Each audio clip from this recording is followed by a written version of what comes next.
고린도전서 3장 10절로 17절까지 교독하겠습니다. 내게 주신 하나님의 은혜를 따라 내가 지혜로운 건축자와 같이 터를 닦아둠에 다른 이가 그 위에 세우나 그러나 각각 어떻게 그 위에 세울까를 조심할지니라. 이 닦아둔 것 외에 능히 다른 터를 닦아둘 자가 없으니 이 터는 곧 예수 그리스도라. 만일 누구든지 금이나 은이나 보석이나 나무나 풀이나 집으로 이 터 위에 세우면 각 사람의 공적이 나타날 터인데 그날이 공적을 밝히리니 이는 불로 나타내고 그 불이 각 사람의 공적이 어떠한 것을 시험할 것임이라. 만일 누구든지 그 위에 세운 공적이 그대로 있으면 상을 받고 누구든지 그 공적이 불타면 해를 받으리니 그러나 자신은 구원을 받되 불 가운데서 받은 것 같으리라. 너희는 너희가 하나님의 성전인 것과 하나님의 성령이 너희 안에 계시는 것을 알지 못하느냐.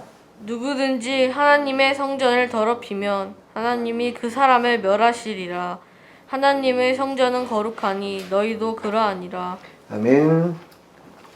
오늘 제목은 지혜로운 건축자, 지혜로운 건축자. 10절에 보면 내게 주신 하나님의 은혜를 따라 내가 지혜로운 건축자와 같이.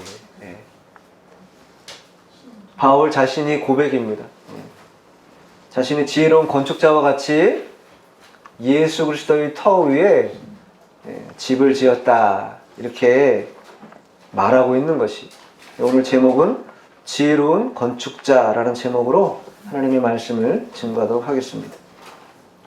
이 지혜로운, 오늘 10절에 말하는 지혜로운 건축자라고 할 때 이 지혜롭다라는 것은 소포스라고, 헬라어로 소포스라고 합니다. 이 소포스라는 것은 지혜를 뜻하는 것도 있지만 그와 함께 몇 가지 다른 의미를 가지고 있는데 숙련되다 혹은 숙달되다 이런 뜻도 있습니다.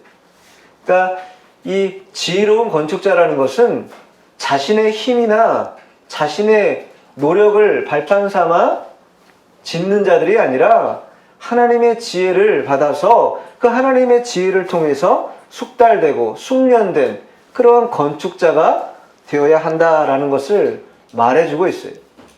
바울이 왜 그렇게 말하고 있는가? 오늘 본문 10절로 17절까지 앞서 1절로 9절까지 보면 이 고린도 교회에 분쟁이 생겼습니다. 다툼이 생겼어요. 근데 그 다툼의 요인이 무엇이었는가 하면 인맥을 따라서 종을 섬겼다라는 거예요. 자, 3절로 7절까지 한번 읽어보겠습니다. 너희는 아직도 육신에 속한 자로다. 너희 가운데 시기와 분쟁이 있으니 어찌 육신에 속하여 사람을 따라 행함이 아니리요. 어떤 이는 말하되 나는 바울에게라 하고 다른 이는 나는 아볼로에게라 하니 너희가 육의 사람이 아니리요. 그런즉 아볼로는 무엇이며 바울은 무엇이며 그들은 주께서 각각 주신 대로 너희로 하여금 믿게 한 사역자들이니라. 나는 심었고 아볼로는 물을 주었을 때 오직 하나님께서 자라나게 하셨나니 그런즉 심는 이나 물 주는 이는 아무것도 아니로되 오직 자라게 하시는 이는 하나님 뿐이니라. 너희는 아직도 육신에 속한 자로다. 왜 육신에 속한 자라고 평가하고 있는가 하면 너희들은 인맥을 따라, 즉 사람을 따라 분쟁하고 다툼을 하고 있다. 어디서? 교회 안에서 그런 일을 행하고 있다는 거예요. 어떤 사람들은 바울을 추종하는 사람이 있었고 어떤 사람들은 아볼로를 추종하는 사람이 있었습니다. 그러니까 자신이 따르는 그러한 종, 사역자 이외의 다른 종들은 거들떠도 보지 않는 것이. 그러나 바울이 분명히 말하죠. 아볼로는 무엇이고 바울은 무엇이냐? 교회에서 사람 내세우는 거, 사역자라고 내세우는 거 온당하지 못하다, 이 얘기하고 있는 거예요.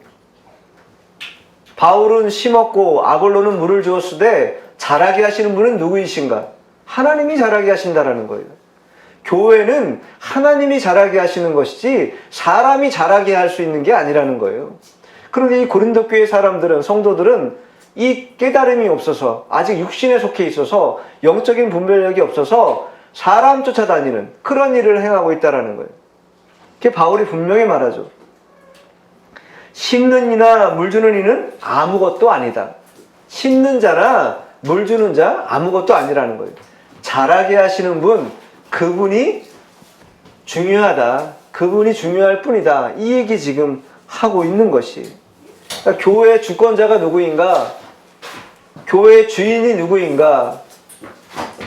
주인 노릇하려고 하면 안 된다라는 거예요.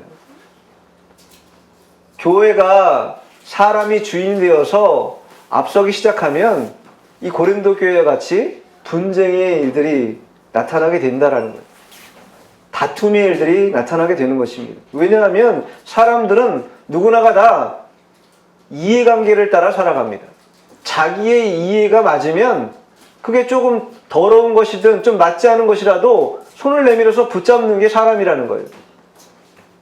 그러나 교회에서만큼은 그것이 합당하지 않다라는 것입니다. 이 교회의 사역들이 주의 종을 따라서 또 성도들이 마음을 다 합해 나가는 것은 맞지만, 그러나 사람이 그 마음을 정하고 행한다고 해서 그 일들이 온전하게 이루어지는가? 그렇지 않은 것입니다. 잠언 16장 9절에 보면 자기의 길을 계획할지라도 그 걸음을 인도하시는 분, 그 길을 인도하시는 분은 여호와 하나님이시다. 분명히 말씀하고 있습니다. 우리 모두가 다 자신의 인생의 길을 자기 자신이 머릿속으로 그립니다. 또 그렇게 되려고 애를 써요. 그러나 성경이 뭐라고 말해요? 그 길을 인도하시는 분은 여호와 하나님이라는 거예요. 내 인생이라고 해서 내 마음대로 될 것 같지만 인생이 내 마음대로 되나요? 내 마음대로 되는 거 하나도 없습니다. 그런데 그걸 깨닫지 못하고 여전히 내 마음대로 하려고 하면 그건 뭐예요? 어리석은 거라는 거예요. 그 어리석음이 얼마나 극심한지 절구통에 넣어서 그거를 막 쪄도 그 어리석음이 벗겨지지 않는다는 거 아니에요. 그만큼 어리석음을 떨쳐버리기가 어렵다. 하나님의 일들, 특별히 교회 안에서 하나님의 뜻을 따라서 사역을 감당할 때에 사람이 주장하는 것으로 해서는 안 된다. 그래서 지혜가 어떠한 지혜인가? 하나님의 지혜를 따라 교회를 세워가는 자가 지혜로운 건축자라는 거예요. 자기 취향에 맞고 자기 뜻에 맞는 그러한 사람들이 분명히 있습니다. 그러나 그러한 사람들하고만 짝하고 그러한 사람들한테만 내 편이라고 말하면 그거는요, 세상 사람들과 뭐가 다르겠냐. 나와 좀 생각이 달라도 다른 뜻이 있어도 그것을 포용하고 용납하고 그것이 진리라고 하는 확고한, 확고부동한 그러한 철칙이 아닌 이상은 때로는 양보도 하고 다른 사람들을 높여줄 수 있는 그러한 용납하는 마음이 있어야 되는데, 그러한 마음을 갖지 못하고 이해관계가 맞지 않고 나와 뜻이 다르면 너는 잘못됐다, 틀리다 이렇게 말하는 것은 올바른 그러한 성도의 사고방식은 아니고 가치관은 아닌 것입니다. 이 고린도 교회에 그러한 문제가 생긴 것이, 자기가 원하는 사역자, 바울일 수도 있고 아볼로일 수도 있죠. 그러나 교회는 사람 따라가는 것이 아니다. 분명히 바울이 고린도 교회 성도들에게 말해주고 있는 것이, 그리고 지혜로운 건축자라면 그런데 연연하지 않는다. 분명히 말합니다. 자, 그러면 이 지혜로운 건축자는 어떻게 집을 건축하는가 한번 살펴보겠습니다. 자, 본문 10절 한번 읽어보죠. 10절. 내게 주신 하나님의 은혜를 따라 지혜로운 건축자와 같이 터를 닦아두매 다른 이가 그 위에 세우나 그러나 각각 어떻게 그 위에 세울까를 조심할지니라. 바울이요, 고린도 교회를 개척했습니다. 내게 주신 하나님의 은혜를 따라. 그러니까 이 고린도 교회를 개척하는 것도 자기의 힘이나 자기 생각으로 개척한 게 아니라 뭐라고 고백하는 거예요? 하나님이 내게 주신 은혜를 따라서, 은혜를 주셨기 때문에 내가 고린도 지역의 교회를 개척했다, 이 얘기예요. 그러면 여기 하나님의 은혜라는 거 얼마나 중요한 문제입니까? 성도들은요, 하나님의 은혜로 살아가는 자들입니다. 하나님이 바울에게 그러한 이 일을 감당할 수 있는 재능을 주셨기 때문에 바울이 교회를 개척한 것이, 뿐만 아니라 개척하고 난 이후에도 교회를 운영하고 또 그 일들을 행함에 있어서 성실하고 또 수고하는 그러한 마음을 품도록 내주하시는 성령이 바울을 계속 움직였기 때문에 교회가 세워진 것이라는 거예요. 교회라는 것은 하나님의 은혜로 세워졌고 지금까지 온 것도 다 하나님의 은혜로 말미암아 가능한 것이었다. 바울은 고백합니다. 성도들도 그와 같은 고백을 해야 됩니다. 내가 이제껏 살아온 것은 그 모든 것들이 하나님의 은혜 가운데 우리에게 주어졌고 그것을 통해서 이만큼 왔다라고 고백할 수 있어야 된다라는 거예요. 누가? 지혜로운 건축자라면 그렇게 해야 된다라는 거예요. 그런데 지혜로운 건축자는 어떠한 터를 닦는가? 11절 읽어보죠. 이 닦아둔 것 외에 능히 다른 터를 닦아둘 자가 없으니 이 터는 곧 예수 그리스도라. 자, 우리가 집을 져도 집을 튼튼하게 잘 지으려면 제일 중요한 게 무엇입니까? 그렇죠. 기초공사가 중요합니다.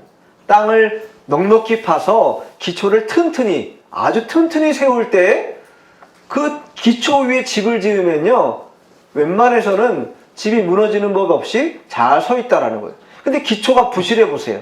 기초는 부실해. 땅을 잘 파서 기초를 튼튼히 하지 않고 겉으로만, 땅 위로 겉으로 세워진 것만 아주 늠름하고 멋지게 세웠다고 해보십시오.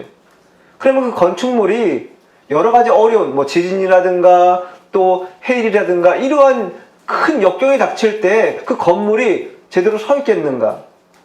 서 있지 못한다라는 것이. 그렇기 때문에 이 건축물에 있어서 기초라는 것은 대단히 중요한 문제다. 근데 바울이 뭐라고 그래요? 이 터를 닦는 일, 이 기초를 닦는 일, 아무 것 가지고나 기초 닦으면 안 된다라는 거예요. 뭘로 닦아야 된다고요? 이 터는 곧 예수 그리스도다.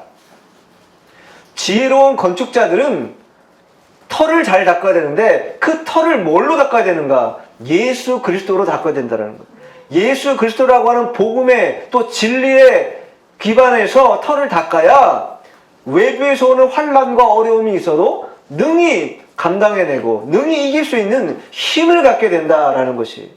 그런데 이 예수 그리스도의 십자가 복음 이외에 다른 것으로 터를 닦으려 하는 이들이 종종 있다라는 거예요. 그렇게 하면 안 된다라는 것입니다. 사도행전 4장 12절에 보면 다른 이로서는 구원을 받을 수 없나니 천하 사람 중에 구원을 받을 만한 다른 이름을 우리에게 주신 일이 없다. 예수 그리스도 이외에는 구원받을 만한 이름을 우리에게 주신 적이 없다라는 거예요. 누가? 하나님께서. 예수님 이외에는 구원의 길도 없고 진리의 길도 없다. 그 터 위에 집을 온전하게 지을 때 그 집이 든든하게 또 온전하게 세워지게 된다라는 것이. 그래서 이단이 다 무너지는 것이 결국은 무너지게 되죠. 누가 무너지면? 이단을 이끌어가는 지도자가 무너지면 어떻게 됩니까? 다 무너지게 되는 거예요. 왜? 터가 온전하지 못하거든. 터가 예수 그리스도의 터가 아니라 자기의 사상, 사람의 생각을 가지고 만들어진 터기 때문에 그 생각이나 사상이 무너져 버리면 다 무너져 버리는 거예요. 그래서 지혜로운 건축자들은 항상 터를 어떻게 해야 되는가? 예수 그리스도라고 하는 터 위에 건물을 세워야 된다라는 것이에요. 다른 교훈이나 다른 가르침이나 다른 사상으로는 아무리 멋들어지고 아름답게 건축물을 짓는다 할지라도 그것은 사상 누각과 같은 것이다. 모래 위에 지은 집과 같은 것이다. 무너지게 돼 있는 것입니다. 반드시.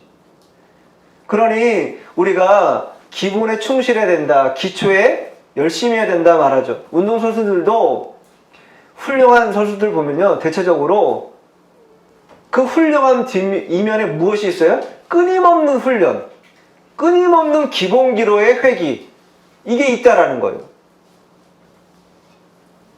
골프를 그렇게 잘 친다고 하는 타이거 우즈도 그 스윙 연습을 그렇게 오랫동안 한다라는 거 아닙니까?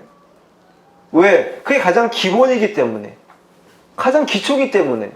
아무리 지금 세계 원탑이라 할지라도 그 기초와 기본을 무시하고서는 그 1위의 지위를 계속 유지할 수 없다는 걸 알기 때문에 기초를 다지는 것이고 기본을 계속 감당하는 것이. 신앙도 마찬가지입니다. 예수 그리스도라고 하는 이 기초, 이 터 위에 집을 짓기 위해서는 날마다 기초로 돌아가야 된다는 거예요. 기본으로 돌아가야 된다는 거예요. 날마다 예수 그리스도 앞에 나아가야 된다는 거예요. 그리스도 앞에 나아가서 그분의 뜻이 무엇인지 헤아리고 또 내 뜻을 과감하게 죽이는 일, 버리는 일, 여기에 전심을 기울일 때 그 터 위에, 즉 예수 그리스도의 터 위에 온전한 건축물을 세울 수 있다라는 것이. 그러니 지혜로운 건축자라 한다면 반드시 예수 그리스도의 중심된 그러한 삶을 살아야 한다라는 것을 분명히 하고 있는 것이. 고린도 교회들은 아직 육신에 속한 자들이다. 이 말은 뭐냐? 아직 중심 이동이 되어 있지 않다라는 거예요. 예수 믿었음에도 불구하고 여전히 생활은 육신에 속한 자처럼 한다라는, 자연인과 비슷하게 생활하고 있다라는 거예요. 그건 신령한 자들의 세계가 아니라는 것입니다. 자, 그러면 왜 우리가 이 예수 그리스도의 터 위에 건축물을 세워야 되는가 하면 공력이 나타나기 때문입니다. 공력이 나타날 때가 있어요. 이게 뭐 건물을 기초가 부실하게 건물을 아름답게 졌다고 생각해 보세요. 바람도 없고 비도 없고 지진도 없고 그냥 항상 좋은 기후와 날씨라면 그 건물이 무너질 리가 없겠죠, 당연히. 근데 문제는 뭐냐? 어려움이 닥칠 때가 있다라는 거예요, 반드시. 자, 12절 한번 읽어보죠. 본문 12절. 만일 누구든지 금이나 은이나 보석이나 나무나 풀이나 집으로 이 터 위에 세우면 바울이 이 건축물을 짓는 재료를 6가지를 지금 말해주고 있어요. 앞에 있는 3가지는 뭐냐? 금이나 은이나 보석. 뒤에 있는 건 뭐예요? 나무나 풀이나 숲. 이 2가지로 구분하고 있다라는 거예요. 앞에 있는 금이나 은이나 보석이라는 건 뭐냐? 이 자체가 뭐예요? 가치가 있는 것이죠. 그리고 불변하는 것이, 변하지 않는다라는 것, 불변하는 것이라는 것이. 예수 그리스도의 터 위에 건축물을 세울 때 그 건축 자재를 쓰는데, 날림 공사하는 사람들 어떻게 해요? 아무자재나 막 값싼 거 막 쓰죠? 그러니까 집이 무너지기도 하고 어려움 당하는 거잖아요. 그런데 비싼 재료를 사다가 잘 튼튼하게 져보세요. 그러면 웬만해서 하자가 없는 그런 건축물이 나오겠죠. 이처럼 우리가 신앙의 건축물을 세울 때 예수 그리스도란 터 위에 재료를 쓰는데 어떠한 재료를 써야 되냐? 금이나 은이나 보석같이 불변하는 재료를 사용해야 한다라는 거예요. 나무나 풀이나 숲 이런 걸로 재료 삼아 건축물을 지으면 어떻게 되겠어요? 어려운 일, 공력이 나타날 때 어떻게 돼요? 해를 받게 된다. 반드시 해를 받게 되어 있다라는 것이. 금이나 은이나 보석이 뭡니까? 불변하는 것, 진리죠. 진리 위에 진리라고 하는 재료를 가지고, 복음이라는 재료를 가지고 집을 지어야 그 집이 튼튼하게 온전히 서 있을 수 있다, 이것이. 그러나 나무나 풀이나 숲 그런 것들로 집을 짓는 순간 주의 날이 임할 때, 공력이 나타날 때 다 불타버린다라는 거예요. 이 본문 기도하고 생각할 때마다 항상 아기돼지 삼형제, 여러분 동화 기억나시죠? 아기돼지 삼형제. 이와 같이 우리가 집을 짓는 데 있어서 하나님의 성전을 건축하고 또 우리의 이 신앙의 성전을 건축하는 데 있어서 재료를 뭘로 쓸 것인가? 변하는 그러한 것으로 지을 것인가? 불변하는 것으로 지을 것인가? 불변하는 것으로 지어야 된다라는 것.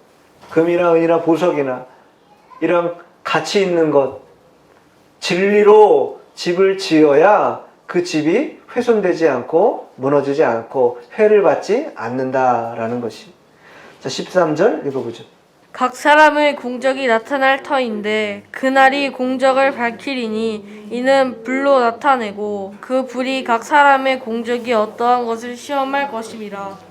공적이라는 건요, 과거 성경에는 공력이라고 되어 있는데, 공력이라는 건 뭐냐? 자신이 애써서 힘들어서 한 그러한 업적들, 힘들어서 애를 써서 에너지를 다 쏟아서 만들어 놓은 어떤 그러한 것들, 완성물들, 결과물들을 뜻하는 것이. 그런데 각 사람이 공적이 나타날 때가 있다는 거예요. 자신이 만들어 놓은 것, 그것을 불로 시험받는 때가 있다라는 것이에요. 그때가 언제인가? 그날이 공적을 밝힌다. 그날이 공적을 밝힌다. 여기 그날이라는 것은 마지막 때를 뜻하는 것입니다. 예수님이 재림하시는 그때에 공적이 나타나게 된다. 불이 임해서 다 태운다라는 거예요.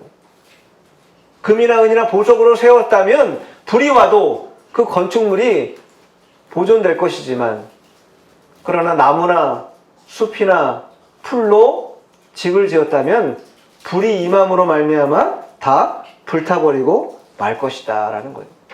고린도 후서 한번 보세요. 고린도 후서 5장 10절.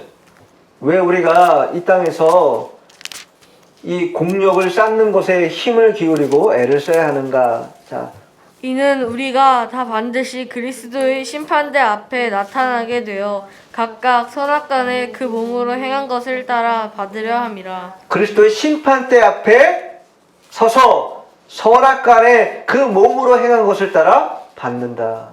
뭘 받겠어요? 상을 받기도 하고 벌을 받기도 하겠죠. 언제?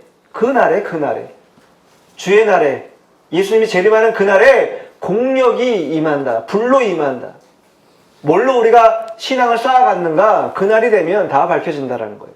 지금은 겉으로는 휘황찬란해 보이고 멋들어지는 것 같아도 그날에 불이 임해보면 금이나 은이나 보석으로 신앙을 잘 건축물을 쌓아갔구나. 아니면 나무나 풀이나 숲이나 이런 걸로 건축물을 쌓아갔구나. 대번에 드러나게 된다라는 거예요. 그러니까 주의 종이 교회를 세워감에 있어서 어떠한 방향으로 세워가는가? 진리를 바탕으로 한, 즉 하나님의 말씀을 바탕으로 한, 중심으로 한 그러한 복음의 중심한 교회를 세워가느냐? 아니면 인본주의 쓰고 교회를 어떻게든 더 크게 하기 위해서 이것저것 아무거나 다 타협하고 손잡으면서 그렇게 할 것인가? 그렇게 해서는요, 겉으로는 번들어하는 것 같지만 공력이 나타날 때가 되면 다 불타버리고 사라지게 된다는 거예요. 진리 위에 온전하게 세워갈 때에 비로소 그 교회나 그 건축물은 든든하게 세워지게 된다라는 것이 13절, 14절 읽어보죠. 본문입니다. 13, 14. 각 사람의 공적이 나타날 터인데 그날의 공적을 밝히리니 이는 불로 나타내고 그 불이 각 사람의 공적이 어떠한 것을 시험할 것임이라. 만일 누구든지 그 위에 세운 공적이 그대로 있으면 상을 받고 누구든지 그 공적이 불타면 해를 받으리니 그러나 자신은 구원을 받되 불 가운데서 받은 것 같으리라. 만일 누구든지 그 위에 세운 공적이 그대로 있으면 상을 받는다. 상을 받겠죠. 금이나 은이나 보석이나 변하지 않는 하나님의 절대 진리를 가지고 집을 지었기 때문에 반드시 상을 받게 되어 있다라는 거예요. 그런데 누구든지 그 공적이 불타면, 즉 금이나 은이나 보석으로 집을 짓지 못하고 나무나 풀이나 숲으로 이 건축물을 세우면 어떻게 해요? 해를 받는다. 여기서 해를 받는다는 것은 뭐 구원에 이탈된다 그런 뜻이 아닙니다. 왜? 예수 그리스도의 터 위에 집을 지었기 때문에 예수 그리스도의 터 위에 집을 지은 자들은 구원에서 이탈되지는 않는다라는 거예요. 그런데 뭐가 문제인 거냐? 손해를 받는다라는 거예요. 부끄러움을 받는다라는 거예요. 상 받지 못하고 부끄러운 구원을 받는다라는 것이, 공적이 불타면 해를 받으리니 그러나 자신은 구원을 받되 불 가운데서 받은 것 같다라는 거예요. 부끄럽게 구원받는다라는 거예요. 상을 받지 못하고. 이러한 모든 과정은 자신이 일한 대로 받는 것입니다. 8절 한번 읽어보세요. 3장 8절. 심는 이와 물주는 이는 한 가지이나 각각 자기가 일한 대로 자기의 상을 받으리라. 심는 자 바울, 물주는 자 아볼로, 각각 분야는 다르고 일하는 특성은 달랐습니다. 그러나 각각 일한 만큼 일한 대로 자기 상을 받는다라는 거예요. 자신의 집을 짓는 노력을 행하는 것에 있어서 어떤 재료를 가지고 집을 지었는가, 이것이 분명히 나타나게 될 때가 있다. 불심판을 견딜 수 있는 그러한 재료로 집을 지었는가, 아니면 불심판에 견디지 못하고 해를 받는 그러한 재료로 집을 지을 것인가. 분명히 우리는 알고 올바르게 선택해서 집을 지어야 된다라는 거예요. 불에 타지 않는 재료를 가지고 집을 짓는 일, 얼마나 중요한 일입니까? 불타지 않는 그런 진리를 가지고 집을 져야 한다. 구원은 믿음에 관한 것이죠. 믿음에 관한 것. 구원은 믿음에 관한 것입니다. 그래서 우리가 이신칭이라고 하잖아요. 믿음으로 말미암아 의롭다 칭함 받는다라는 거예요. 그러나 이신칭이 말고 이행득상이라는 게 있어요. 이행득상. 행함으로 뭐요? 상을 받는다. 구원은 우리가 믿음으로 받지만 그러나 상 받는 건 뭐예요? 행함으로 상 받는 거예요. 행위를 통해서 구원받는 게 아니라 행위를 통해서 상을 받는다는 거예요. 부끄러운 구원 받지 않도록 하기 위해서. 행위가 중요하지 않다? 중요합니다. 아볼로와 같이 바울같이 심는 자가 없고 물 주는 자가 없으면 어떻게 교회가 세워지겠어요? 어떻게 우리 신앙이 자라나겠냐고요. 그런 행위가 없이 우리가 예배에 참여하고 하나님의 말씀을 듣고 홀로 기도하고 성경 말씀을 묵상하고 신앙에 관련된 일들을 도모하고 그러한 행위의 노력이 없이 어떻게 우리가 진리 후에 집을 지었다 말할 수 있겠냐고요. 겉으로는 신자인데 그런 행위가 뒤따라가지 않으면 결국은 부끄러운 구원받을 수밖에 없게 된다. 해를 받게 되어 있다. 언제? 주의 날이 예수님 재림하는 그 날이 되면 다 밝혀지고 드러나게 되어 있다. 이것입니다. 자, 16절 읽어보겠습니다. 너희는 너희가 하나님의 성전인 것과 하나님이 성령이 너희 안에 계시는 것을 알지 못하느냐. 바울은 이제 성도라고 하는 큰 틀 속에서 우리가 지금 고린도 교회가 편지 쓴 이유가 뭐예요? 지금 문제가 생긴 거잖아요. 교회에 다툼이 생긴 거예요. 싸우는 거예요, 막. 그러니까 지금 편지를 써서 얘기하는 거예요. 뭐라고 말합니까? 너희는 너희가 하나님의 성전인 것. 너희는 성전이라, 너희 스스로가 성전이라는 거예요. 그러면서 하나님의 성령이 너희 안에 계신 것을 알지 못하느냐? 이게 뭐예요? 반문하고 있는 거죠. 너가 성전이고 그 성전에 성령이 계시는데 너희들이 싸운다? 다툼하고 있다? 그거는요, 더러운 일이라는 거예요. 그건 행해서 안 되는 일이라는 것이. 그것은 교회를 더럽히는 일이다. 교회는 순수하고 깨끗하게 나아가야 되는 그러한 곳입니다. 그런데 죄로 말미암아 더러운 것들을 가져오는 그러한 일들을 육신에 속한 자 너희들이 지금 하고 있다라는 거예요. 그것은 너희들이 아직 본질을 깨닫지 못하고 있는데 너희의 본질은 뭐예요? 성도라는 것이에요. 그리고 너희의 몸은 성전이라는 거예요. 그리고 그 성전에 누가 계세요? 성령이 내주하고 계신다. 이거를 알아야 되는데 모르니까 다툼하고 싸운다 이 얘기예요. 지금 에베소서에 보면요 4장에 성령의 하나님을 가르칩니다. 그리고 5장 가서 뭘 얘기하냐면 정결함을 가르쳐요. 깨끗해야 된다. 그리고 6장 가서 무슨 얘기를 하냐? 영적 전쟁을 얘기합니다. 교회라는 것은 하나 돼야 돼. 그리고 그 하나 된 개개인은 다 깨끗해야 돼. 즉 더러움이 없는 정결함으로 뭉쳐야 영적 싸움을 싸울 때 어떻게 할 수 있다는 거예요? 이길 수 있다는 것이에요. 그렇지 않으면 이기기가 어렵다. 그 얘기 지금 하고 있는 것입니다. 어쨌든 교회라는 것은 하나님의 영광을 도모하는 곳이다. 또 하나님이 존재하는 곳이기 때문에 그러한 의미에서 우리가 하나님의 뜻대로 살아가는 일, 이것이 얼마나 중요한가 새삼 우리가 알아야 된다라는 것이. 자, 요한일서 한번 찾아보죠. 4장 13절. 그의 성령을 우리에게 주심으로 우리가 그 안에 거하고 그가 우리 안에 거하시는 줄을 아느니라. 예, 그의 성령을 우리에게 주심으로 중생한 자들에게는 그의 성령을 우리에게 주셨기 때문에 우리가 그 안에 즉 우리가 성령 안에 거하고 또 성령이 우리 안에 거하시는 줄을 알지 못하느냐? 그렇다라는 거예요. 이걸 믿어야 된다라는 거예요. 내 안에 누가 계신다라는 거예요? 성령이 계시다라는 거예요. 성령이 역사케 하신다라는 거예요. 성령이 오늘도 피곤하고 지치고 어려운데도 불구하고 내 몸과 마음을 일으켜서 교회에 나가서 예배드려야 돼라고 우리의 마음을 재촉하신다라는 거예요. 지치고 힘들 때 눈꺼풀이 내려오는 그때에도 성경을 피게 해서 성경을 읽게 하신다라는 거예요.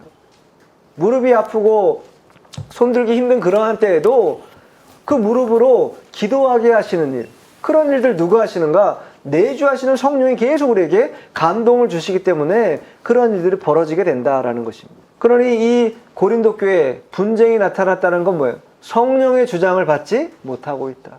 자기 생각을 가지고 교회에 신앙생활을 하고 있다라는 것이에요. 뭘 따라가지 않는 거예요? 성령의 소욕을 따라가지 않고 육체의 소욕을 따라가는 것이죠. 성령의 주장을 받는다라는 것은 당연히 성령의 열매를 맺게 되어 있습니다. 사랑과 희락과 화평과 오래 참음과 자비와 양성과 온유와 충성과 절제, 이 9가지 열매를 성령의 주장을 받고 인도를 받는다면 9가지 열매를 맺게 되어 있어요. 그런데 성령의 주장을 받지 않고 자기 임의로 자기 생각으로 살아가니까 뭐예요? 다툼이나 미움이나 싸움이 생겨나는 것이다.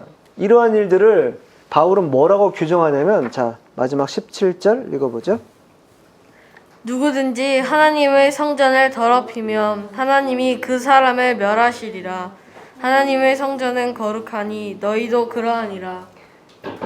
누구든지 하나님의 성전을 더럽히면, 이 더럽히는 일이라는 거예요. 다투고 비방하고 사람 중심으로 모이고 사람 중심에서 앞서가고 사람의 사상과 인본주의 쓰고 그런 것들은 하나님의 성전을 더럽히는 것이다. 지혜로운 건축자가 해서는 안 될 일이다. 분명하게 말하고 있어요. 여기 더럽힌다라는 것은 원어적인 의미로 보면 파괴한다 이런 뜻입니다. 자기는 나름대로 신자라고 교회를 오는데 그 자기의 주장을 꺾지 못하고 계속 다툼하는 사람들이 있어요. 교회를 파괴하는 자라는 거예요. 더럽히는 자라는 것이. 부끄러운 구원받게 되어 있다라는 것이. 상을 받지 못하고. 성도들은 자신들의 이해관계를 따라서 자기 주장을 앞세워서는 절대 안 됩니다. 교회가 덕을 세우고 또 하나님의 뜻에 맞는가를 잘 살펴서 마음을 다 합쳐서 하나님의 뜻대로 나아갈 때 교회는 지혜로운 건축자가 세우는 건축물과 같이 온전하고 든든하게 세워지게 되는 것이. 그러나 그러한 지혜를 멸시하고 자기 뜻대로 하려고 하고 고집하면 이 분쟁이라는 것은 사라지지 않게 해요. 이 구약에는요, 이 성전을 더럽히는 자에 대해서 어떻게 명하냐면요, 굉장히 무섭게 명합니다. 한번 찾아보겠습니다. 민수기 19장 20절 찾아보세요. 사람이 부정하고도 자신을 정결하게 하지 아니하면 하나님의 성소를 더럽힘이니 그러므로 회중 가운데에서 끊어질 것이니라. 그는 정결하게 하는 물로 뿌림을 받지 아니하였은즉 부정하니라. 사람이 부정하고도 자신을 정결하게 하지 아니하면 여호와의 성소를 더럽히는 것이다. 여호와의 성소를 더럽히는 것이. 그리고 회중 가운데서 끊어져야 된다는 거예요. 왜? 그는 부정한 자이기 때문에. 성도들이 이러한 거룩함을 붙들고 또 교회가 그 거룩성을 잃어버리고 소멸해버리면 빛도 될 수 없고 소금의 역할도 감당할 수 없는 것이다. 그래서 히브리서에 뭐라 써있습니까? 죄와 싸우되 피 흘리기까지 싸우라는 거예요. 피 흘리기까지. 이건 맹렬하게 싸우라는 것입니다. 사람하고 싸우려고 하지 말고 너 자신 속에 있는 그 죄와 죄성과 치열하게 싸우라는 거예요. 버리도록. 피를 흘릴 때까지 싸우라. 그 얘기 지금 하고 있는 것이.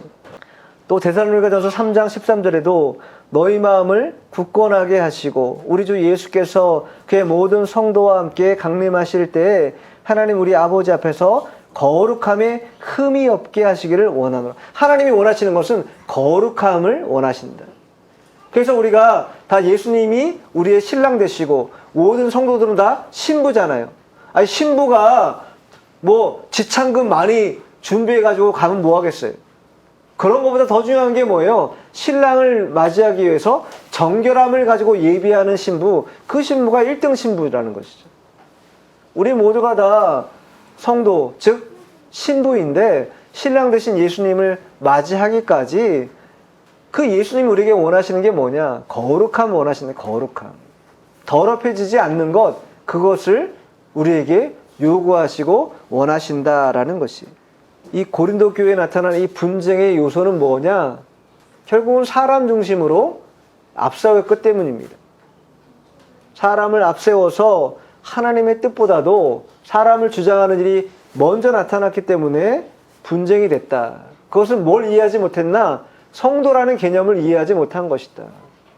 성도는 기본적으로 기초를 예수 그리스도라고 하는 기초 위에 집을 짓는 자들인데, 그걸 망각하고 자기 생각으로 집을 지으려고 하니까 문제가 발생하고 있다. 즉 더럽혀지고 교회에 분쟁이 나타나는 것이다. 이렇게 말하고 있는 것입니다. 지혜로운 건축자라는 것은 먼저는 예수 그리스도라고 하는 그런 기초를 튼튼하게 해야 합니다. 그러니까 우리의 중심이 예수님 안에 있는가 잘 살펴야 하고, 두 번째는 건축물을 세워가는 데 있어서 재료를 쓰되 어떤 재료를 쓸 것인가, 나무나 풀이나 숲을 가지고 집 지을 것인가, 그 비진리들, 사람의 사상이나 생각이나 가치관들, 인본주의 같은 것들, 그런 것들로 집 지으면 어떻게 돼요? 사상무각처럼 다 무너져 버리고 만다. 그러나 금이나 은이나 보석과 같이 불변하는 것, 절대 진리, 이 복음이라고 하는 이 절대 진리로 집을 세워가면 그 집은 결코 무너지는 바가 없다. 주의 날에 그날이 임하면 공력이 나타날 때에도 해를 받지 않고 불타지 않고 든든하게 서 있을 것이다. 그러나 풀이나 나무나 숲으로 지으면 공력이 나타나는 그때에 불타버리고, 즉 해를 받아서 부끄러운 구원 받을 수밖에 없게 된다. 그러니 마지막으로 세 번째 뭐예요? 자신의 몸이 성전인 줄 알고 부정하고 더러운 것들은 철저히 버리고 깨끗한 신부, 정결한 신부와 같이 신랑 되신 예수님을 맞이할 준비를 하는 것. 그게 뭐예요? 지혜로운 건축자가 하는 일이라는 것이에요. 예수 그리스도의 터 위에 금이나 은이나 보석으로 또 자신의 몸이 성전인 줄 알고 든든하게 세워져 갈 때, 그러한 자들을 하나님은 지혜로운 건축자다, 이렇게 말한다라는 것입니다.